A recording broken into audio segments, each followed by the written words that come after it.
Today I visited Corpus Christi Church, led by Reverend Daniel O'Reilly. I visited on the November 18th Mass, which was the 33rd Sunday. What I found most interesting about this Mass was the majority of it being put into Latin. Most of the Masses that I've gone to have been spoken in English. There was English in this one as well, but certain parts of the Mass that were spoken in Latin. There was an organ, which at certain points accompanied the singing that went along with it, but at other times it was very intrusive, very loud, almost sounded like it needed to be tuned.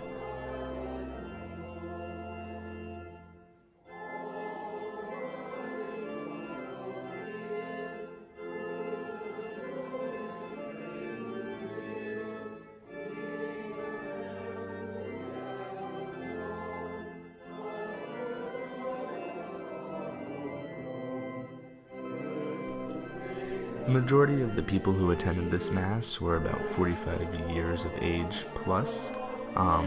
They seemed to be middle to lower class, diverse group, but the majority of the folks there were white.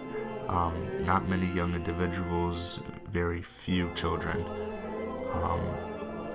The musical piece that interested me the most was the recessional song, because the entire church joined in. Throughout the Mass, there was some singing and participation from the crowd that was there, but in this final piece, everybody in the church came together, was standing and singing along with the singers.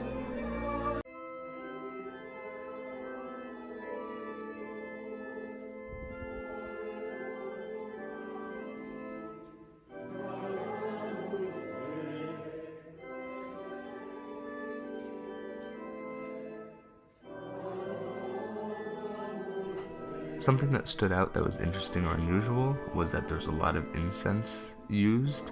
The incense, the burning of that little stick, and the smoke that was created was put into something called a thurible.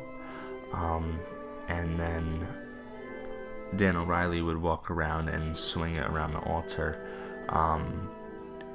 The only problem was he did this multiple times throughout the Mass, and then each time he did it, he swung it 8 to 10 times, and it created a very aggressive smell throughout the church.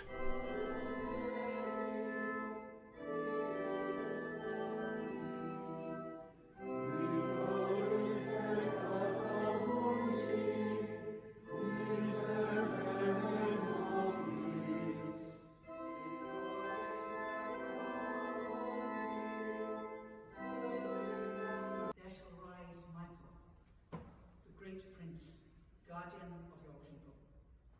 It shall be a time unsurpassed in distress, since nations began until that time. Overall, this visit to Corpus Christi was very interesting, definitely different from the other churches I visited as well, most closely related to St. Ignatius of Loyola. Although it was nice, I would have to say this was probably my least favorite one to visit, although Daniel O'Reilly was very nice to talk to afterwards, and we had an excellent conversation. He was definitely one of the friendliest fathers, and obviously in this case reverends, that I have met throughout my visits.